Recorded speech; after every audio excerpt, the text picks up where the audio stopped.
خوست ولایت ته حافظ عبدالرشید عمری د 14 ښاروال په توګه وروپېژندل شو. حافظ عبدالرشید عمری چې له دې وړاندې د غزني ولایت مرستیال والي و، د مرکزي ادارې له لوري خوست ته د ښاروال په توګه ورمعرفي شو. نوي ښاروال خوست میشتو ته ډاډ ورکړ چې د خوست ښار په بیا رغونه کې به تر خپل وسې کار وکړي او هغه نیمګړې پروژې چې پخوا پاتې شوې وې بشپړې کړي.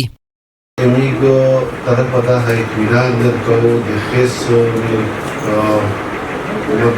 تجارونو ته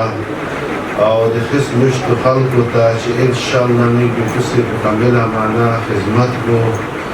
او د اصلاحو و پیرگزارونو داسې د تجارونو توسې مشورې به انشاءالله میگو و هغه پورینه وکړو چې د ښار د سره کم پرمختګ وشي او سره کم وده وکړي د قوانینو او اصولو مطابق که هر فرد کور وکړي که هغه امیر وي که هغه مسؤول وي الله ته مې امید دی چې دغه ټولنه مو پرمختګ کړي او وده وکړي. پخواني ښاروال شهزاد نور راشد له خوست میشتو مننه وکړه چې د ښاري ښکلا او رغونه کې د نوموړي ملاتړ کړی و. چې انشاءالله حافظ محترم زه دې په خدمت کې یم او کارمندانو ته مې دغه توصیه ده، کارمندان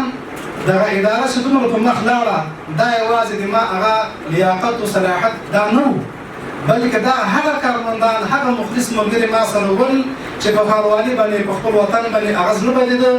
د اسلامي امارت په حاکمیدو سره د خوست لپاره لومړی ښاروال قریب بسم الله بلال و چې د ښاروالۍ چارو ته یې مټې ورکړې او له هغې وروسته بیا شهزاد نور راشد دغه مسؤلیت واخیست چې تر ننه یې د خوست ښار په رغونه کې نه ستړې کېدونکې هلې ځلې روانې کړې وې. له دې وروسته به حافظ عبدالرشید عمري د ښاري ښکلا او رغونه کې خپلې مټې بډ وهي.